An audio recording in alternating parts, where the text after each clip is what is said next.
Hello aspirant, स्वागत है आप सब लोगों का परचम क्लासेस में। आज की क्लास में हम इकोनॉमी के मोस्ट इंपॉर्टेंट क्वेश्चंस जो रेलवे एसआई में पूछे गए हैं उनको देखते हैं। ठीक है, उनको डिस्कस करते हैं किस तरीके के क्वेश्चन आरपीएफ एसआई के लिए इंपॉर्टेंट है और आपको किस प्रकार से अपनी तैयारी करनी है। आगे बढ़े उससे पहले एक इंपॉर्टेंट जानकारी मैं आपको दे दूं। परचम ऐप ने एसएससी जनरल अवेयरनेस का टारगेटेड बैच तो लॉन्च किया ही हुआ है, वहां से तैयारी करके आप अपनी तैयारी को आंक सकते हो, टेस्ट सीरीज को आंक सकते हो। ठीक है, यानी कि आप ये देख सकते हो आपको कितने क्वेश्चंस आ रहे हैं। इसमें 5500 क्वेश्चंस आपको मिलेंगे, 120 सेक्शनल टेस्ट आपको मिलेंगे, टीयर 1 टीयर 2 दोनों का ध्यान में रखते हुए हम लोगों ने इसको बनाया है। और इसके अंदर सब्जेक्ट वाइज ब्रेकअप आपको मिलेगा, रेगुलर अपडेशंस के साथ ये पूरा जो है तैयार किया गया है, आप लोग इनरोल कर सकते हैं। फिर उसके बाद नेक्स्ट जो है, अगर कोई भी स्टूडेंट मेरे साथ इकोनॉमी या पॉलिटी पढ़ना चाहता है, जिसने आज तक इकोनॉमी या पॉलिटी नहीं पढ़ा और मेरे साथ पढ़ना चाहता है, आप लोग इसमें इनरोल कर सकते हैं। दोनों ही बैचेस अवेलेबल हैं, परचम ऐप पर जाकर आप देखेंगे, दोनों ही रिकॉर्डेड फॉर्मेट में आपको मिलने वाले हैं। ठीक है, अभी देखते हैं किस तरीके के क्वेश्चंस पूछे जाते हैं।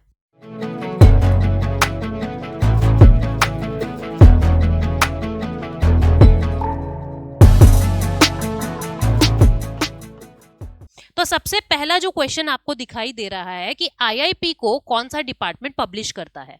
आईआईपी क्या है? Index for industrial promotion.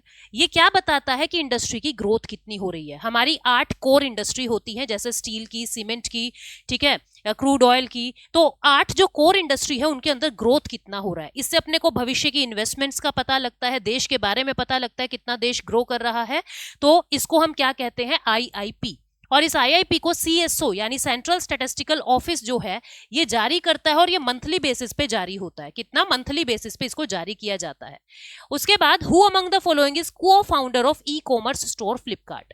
देखो, फ्लिपकार्ट जो है 2007 में बनता है और बिनी बंसल जो है वो इसके को फाउंडर है। ठीक है, तो बिनी बंसल इसका आंसर आएगा। उसके बाद dash code breaker during World War II has been chosen by Bank of England to feature on Britain's new E50 note. देखो, वर्ल्ड वॉर II के अंदर टेक्नोलॉजी का भी वॉर था। ये पूरा आप देख सकते हो, केमिस्ट्री का भी वॉर था। आप ये देख सकते हो बहुत सारे रासायनिक बॉम्ब ऐसे बनाए गए थे, टेक्नोलॉजी को इनहेंस किया गया था। तो आपको ये बताना है कोड ब्रेकर के रूप में किसको चुना गया था। तो ये एलन ट्यूरिंग को चुना गया था वर्ल्ड वॉर II के अंदर। उसके बाद which of the following quality marks are not correctly matched. यहाँ पे कुछ क्वालिटी मार्क्स है, वहां कुछ प्रोडक्ट्स के नाम है, आपको बताना है कौन सही मैच नहीं है। देखो, एग मार्क एग्रीकल्चरल प्रोडक्ट के लिए ही होता है, बिल्कुल सही है। हॉल मार्किंग गोल्ड और सिल्वर ज्वेलरी के लिए होता है। एफपीओ प्रोसेस्ड फूड प्रोडक्ट्स के लिए ही होता है। लेकिन आईएसआई क्वालिटी बताता है कमर्शियल प्रोडक्ट्स की, not semi processed food product. तो ये गलत है, यही हमारा आंसर है। आंसर क्या आ जाएगा? डी आ जाएगा। ठीक है, उसके बाद ये कहता है भारत की जो नोट है, करेंसी है, उसके ऊपर कितनी भाषा होती है। तो उसके ऊपर 15 भाषाएं आपको देखने को मिलेगी। जल्दी से नोट निकालो और उसको गिनना शुरू कर दो। 15 भाषाएं आपको देखने को मिलेगी। सिंडिकेट बैंक का हेड ऑफिस कहां सिचुएटेड है? सिंडिकेट बैंक जो है ये आपका जो पहला फर्स्ट आरआरबी बना था, कौन सा था? प्रथम बैंक। जो पहला फर्स्ट आरआरबी बना था प्रथम बैंक, उसका स्पॉन्सर बैंक था। ये कब बना था? 2 अक्टूबर 1975 को। प्रथम बैंक कब बना था? 1975 में। कहां पे? मुरादाबाद, यूपी में। ठीक है, और इस मुरादाबाद यूपी वाले बैंक का जो स्पॉन्सर बैंक बना था वो था सिंडिकेट बैंक। ठीक है, स्पॉन्सर बना था सिंडिकेट बैंक। तो सिंडिकेट बैंक का जो हेडक्वार्टर है वो है मणिपाल, कर्नाटका के अंदर। तो आंसर क्या आ जाएगा? सी, मणिपाल, कर्नाटका। नेक्स्ट है, कहता है सांची स्तूप कौन से नोट के ऊपर दिखाया गया है। तो सांची स्तूप जो है वो 200 रुपए के नोट पे है। सब नोटों की फोटो आपको देख लेनी चाहिए। उसके बाद नेक्स्ट क्वेश्चन क्या कहता है? नेक्स्ट क्वेश्चन कहता है एशिया इंफ्रास्ट्रक्चर इन्वेस्टमेंट बैंक जो है उसका हेडक्वार्टर कौन सी सिटी में है। अब आपको पता है लीडर इसमें चाइना है, तो बीजिंग के अंदर जो है इसका हेडक्वार्टर है। कहां पे? बीजिंग के अंदर इसका हेडक्वार्टर है। इसमें एशिया, अफ्रीका, ठीक है, इन सभी रीजनल का ये ग्रुप है, Asia infrastructure investment bank. Which of the following is not a nationalised bank. इनमें से क्या एक नेशनलाइज्ड बैंक नहीं है? ये आपको बताना है कमेंट सेक्शन में। ठीक है, ये आपके लिए है, इनमें से क्या एक नेशनलाइज्ड बैंक नहीं है। कमेंट सेक्शन में इंतजार रहेगा। उसके बाद मर्चेंट डिस्काउंट रेट क्या है? ये मैंने आपको पहले भी बताया, शायद ये क्वेश्चन एक बार सीजीएल में आया हुआ है, तब मैंने आपको डिस्कस करवाया है। मर्चेंट डिस्काउंट रेट क्या होता है स्टूडेंट्स? कि जैसे मान लीजिए, सेम एग्जांपल दे रही हूं ताकि आपको बातें याद आ जाए। पेट्रोल पंप पे आप पेट्रोल भरवाने गए, ठीक है, अब आपने उसको कार्ड दिया, कार्ड स्वाइप करने के लिए दिया। वो कार्ड की मशीन रखेगा, पॉइंट ऑफ स्केल मशीन रखेगा, पीओएस मशीन कहते हैं उसको। अब ये जो सुविधा है कि तुम ऑनलाइन पेमेंट ले सकते हो, किसको मिली है? पेट्रोल पंप वाले को, कि तुम किसी से ऑनलाइन पेमेंट ले सकते हो। ठीक है, मर्चेंट को, ये व्यापारी को ये सुविधा मिली है, तुम किसी से भी ऑनलाइन पेमेंट ले सकते हो, और भारत सरकार या बैंक जो है इस सुविधा को दे रहा है, तो उसके ऊपर चार्ज लगाया जाएगा। अगर किसी कस्टमर ने उनको 200 रुपए का तेल डलवाया है, 200 रुपए का ऑयल डलवाया है, तो उनके अकाउंट में 198 रुपए आएंगे। ठीक है, जो 2 रुपए कट गए हैं दैट इज एमडीआर। तो एमडीआर किस पे लगता है? डिजिटल पेमेंट्स वाला नहीं है, टोटल डिस्काउंट नहीं है मर्चेंट का, ये रेट है जो मर्चेंट पे चार्ज किया जा रहा है कि डेबिट और क्रेडिट कार्ड से आप ट्रांजेक्शन कर सकते हो। तो आंसर क्या आ जाएगा इसमें? सी। नेक्स्ट क्वेश्चन क्या कहता है? कहता है फ्लेक्सिबल इन्फ्लेशन टारगेटिंग। अब आपको पता है अपने ना इन्फ्लेशन फिक्स नहीं है कि इतना ही रखो, अब आप फ्लेक्सिबल रखते हैं। रेंज बनाई हुई है 2% से 6%, उसके बीच में अपने को फ्लेक्सिबल रखना है। तो फ्लेक्सिबल इन्फ्लेशन टारगेटिंग फ्रेमवर्क जो है वो कब से शुरू हुआ है या किसने कहा है? ये देखो, आरबीआई एक्ट 1934 में ही ये बात हो गई थी कि हमको फ्लेक्सिबल इन्फ्लेशन फ्रेमवर्क जो है वो बनाना है। ठीक है, तो आंसर क्या आ जाएगा? 1934। उसके बाद which of the following bodies is primarily concerned with maintaining the integrity of international financial system. पूरे अंतरराष्ट्रीय फाइनेंशियल सिस्टम की अखंडता कौन बनाए रखता है? अब देखो, इंटीग्रिटी कब बनेगी? जब भ्रष्टाचार से दूर रहोगे, जब मनी लॉन्ड्रिंग से दूर रहोगे, और इन चीजों को बचाता कौन है? FATF, financial action task force. Paris के अंदर इनका हेडक्वार्टर है, और ये ग्रे लिस्ट, ब्लैक लिस्ट इस तरीके से देश को कर देते हैं। अभी पीछे पाकिस्तान को ग्रे लिस्ट किया गया था क्योंकि वो टेररिज्म में संलग्न थे। ठीक है, तो कोई भी ऐसा देश जो ब्लैक मनी लॉन्ड्रिंग में फंसा हुआ है, टेररिज्म में फंसा हुआ है, FATF उनको ब्लैक लिस्टेड कर देता है। उसके बाद उस देश से बहुत सारी चीजें टूट जाती हैं, यानी कि बहुत सारे देश उनसे संपर्क तोड़ देते हैं इंटरनेशनल लेवल पर। तो ये इंटीग्रिटी बनाने का काम किसका है? FATF, financial action task force. आगे जो सवाल है कि एनपीसीआई की फुल फॉर्म क्या है, जो रिटेल पेमेंट सिस्टम को देखता है? National payment corporation of India. National payment corporation of India, जिसका हेडक्वार्टर मुंबई में है, 2008 में ये बना है। दिलीप आसबे इसके चेयरमैन है। दिलीप आसबे इसके चेयरमैन है। National payment corporation of India इसका पूरा नाम है, रिटेल पेमेंट्स को देखता है।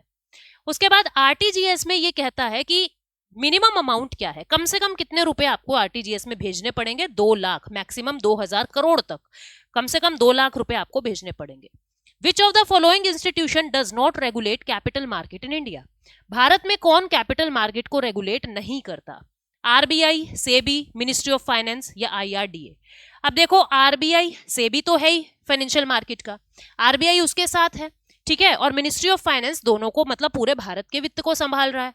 लेकिन जो इंश्योरेंस रेगुलेटरी डेवलपमेंट अथॉरिटी है, इसका इस मार्केट से कोई लेना देना नहीं है, ये इंश्योरेंस को संभालते हैं। तो आंसर क्या आएगा? IRDA। ठीक है, नेक्स्ट क्वेश्चन क्या कहता है? कहता है in which year was the RBI established? RBI कौन से साल में इस्टेब्लिश हुआ था? देखो, आरबीआई एक्ट बन गया था 1934 में, और ये इस्टेब्लिश हुआ है 1935 में। यंग हिल्टन कमीशन की रिकमेंडेशन पे इसको बनाया गया था, जो 1926 में इंडिया आए थे। ठीक है, नेक्स्ट क्वेश्चन क्या कहता है? आरबीआई जो है कौन से स्टेट गवर्नमेंट का बिजनेस नहीं संभालता है? तो जम्मू कश्मीर का बिजनेस आरबीआई नहीं संभालता, लेकिन अब जम्मू कश्मीर का अमेंडमेंट एक्ट आ गया है, तो जम्मू कश्मीर का भी संभालता अब तो। पर पहले का सवाल है तो आरबीआई जम्मू कश्मीर को नहीं संभालता था। कहता है इनमें से कौन आरबीआई के गवर्नर नहीं रहे हैं? मनमोहन सिंह रहे हैं, बिल्कुल सही है। उर्जित पटेल अभी 2016 से 19 तक रहे। रघुराम राजन 2013 से 16 तक रहे। सुनील अरोड़ा जी जो हैं वो इलेक्शन कमिश्नर रहे हैं, लेकिन कभी आरबीआई गवर्नर नहीं रहे हैं। ठीक है, नेक्स्ट है डेबिट कार्ड में कितने डिजिट्स होते हैं? अब याद करो अपने डेबिट कार्ड का नंबर, 4444, इस तरीके से वो बने हुए हैं ना। डेबिट कार्ड में कितने अंक होते हैं? 16 अंक होते हैं। कितने? 16 अंक होते हैं। ठीक है, नेक्स्ट है रानी की वाव। रानी की वाव कौन सी करेंसी नोट पे होता है? रानी की वाव जो है वो 100 रुपी नोट पे होता है। किस पे? 100 रुपी नोट पे रानी की वाव है। 200 रुपए के नोट पे सांची स्तूप है। 50 और 10 पे क्या है? कमेंट सेक्शन में मुझे बताना। 50 पे किसकी फोटो है और 10 पे किसका मतलब सिंबल बना हुआ है? विच of the following is not a working capital? एक देखो चीज होती है फिक्स्ड कैपिटल। फिक्स्ड कैपिटल क्या होती है? इररिस्पेक्टिव ऑफ योर प्रोडक्शन, चाहे आप प्रोडक्शन कर रहे हैं चाहे नहीं कर रहे हैं, वो तो आपको लगाना ही पड़ेगा। फॉर एग्जाम्पल, आपने कोचिंग सेंटर खोला, अब उसमें चाहे एक बच्चा आ रहा है और चाहे 1000 बच्चे आ रहे हैं, आपको बिल्डिंग तो लेनी ही पड़ेगी। That building is fixed capital. लेकिन कितने पंखे लगा रहे हो, कितने फैन लगा रहे हो, ठीक है, कितना आपने उसके अंदर लेबर लगाया, टीचर कितने लगाए हैं, उस हिसाब से उसको कहते हैं वर्किंग कैपिटल। कितना मनी लग रहा है, दैट इज वर्किंग कैपिटल, ठीक है। तो बिल्डिंग, मशीन, टूल्स, ये तो चाहे आप कोई सामान बना रहे हो, नहीं बना रहे हो, आपकी बिक्री हो रही है, नहीं हो रही है, ये तो आपको लाके ही रखना पड़ेगा अगर कोई बिजनेस कर रहे हो तो, ये तो है फिक्स्ड कैपिटल। लेकिन पैसा आप समय के अनुसार लगाओगे, जितना आपको फायदा दिख रहा है उतना आप पैसा लगाओगे, तो इसको क्या कहते हैं, वर्किंग कैपिटल, जो with respective of your production देखा जाता है। अगला क्वेश्चन क्या कहता है, India's foreign reserve does not consist of which of the following. India के फॉरेन रिजर्व में क्या नहीं है। देखो, इंडिया के फॉरेन रिजर्व में 4 चीज है, गोल्ड है, उसके बाद एसडीआर है, ठीक है, आरटीपी है, और फॉरेन करेंसी है, करेंसी है। तो फॉरेन करेंसी यानी डॉलर, यूरो, ये वाली सारी चीजें, तो 4 चीजें होती है। अब देख लो इसमें क्या नहीं है, ये भी है, ये भी है, ये भी है। कार्बन बॉन्ड्स नहीं है, तो आंसर क्या आ जाएगा, कार्बन बॉन्ड, ठीक है। Now the next and the yes, next question क्या कहता है, नेक्स्ट क्वेश्चन कहता है विच of the following is not a nationalised bank. इनमें से कौन एक नेशनलाइज्ड बैंक नहीं है। तो जो बंधन बैंक है वो नेशनलाइज्ड बैंक नहीं है। 2015 में ये बना था बंधन बैंक, ठीक है, जून 2015 में। बंधन बैंक एक नेशनलाइज्ड बैंक नहीं है। नेक्स्ट क्वेश्चन क्या कहता है, कहता है फाउंडर कौन है इंडियन ओवरसीज बैंक का। इंडियन ओवरसीज बैंक के जो फाउंडर है वो है एम चिदम्बरम चेट्टियार। क्या नाम है, एम चिदम्बरम चेट्टियार, इसको याद रखोगे, ठीक है। उसके बाद कहता है कि उस सिचुएशन को क्या कहते हैं जहां पे अनएम्प्लॉयमेंट प्रिवेल कर रहा है, अनएम्प्लॉयमेंट प्रिवेलिंग है, उसको क्या कहते हैं, देखो स्टैगफ्लेशन। गैलोपिंग इन्फ्लेशन क्या किसको कहते हैं, जब आपके देश के अंदर 4 से 9% तक इन्फ्लेशन बढ़ रहा है, उसको गैलोपिंग कहते हैं।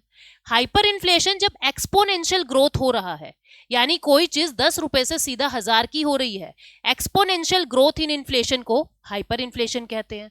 स्टैगफ्लेशन में क्या होता है, इन्फ्लेशन भी बढ़ रहा है, रिसेशन भी बढ़ रहा है, ठीक है, इन्फ्लेशन भी बढ़ रहा है, रिसेशन भी बढ़ रहा है, और अनएम्प्लॉयमेंट भी बढ़ रहा है। ये सारी चीजें एक साथ बढ़ रही है, उसको हम स्टैगफ्लेशन कहते हैं, यानी अनएम्प्लॉयमेंट स्टैगफ्लेशन में प्रिवेलिंग रहेगा। उसके बाद ये था आपका लास्ट क्वेश्चन। आपसे मैंने 2 क्वेश्चंस बीच में पूछे हैं, कमेंट सेक्शन में उन क्वेश्चंस को बताओगे। ये टॉप 30 क्वेश्चंस थे, किस तरीके के क्वेश्चन रेलवे में पूछे जाते हैं। उम्मीद करती हूँ आपको इसका आइडिया लगा। Thank you so much, take care, bye bye.